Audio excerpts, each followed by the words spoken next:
वचन ऐकावे मन लावून, प्रसन्न होईल हे तन मन. धम्माला जागदा साधावी ही सफलता, साधावी ही सफलता. ऐका नंदिनीची मी सांगतो कथा. ऐका नंदिनीची मी सांगतो कथा.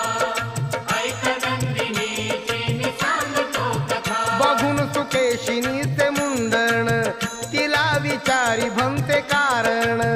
सुकेशिनीने जे कथन केले, ऐकून भंतेजी चकित झाले.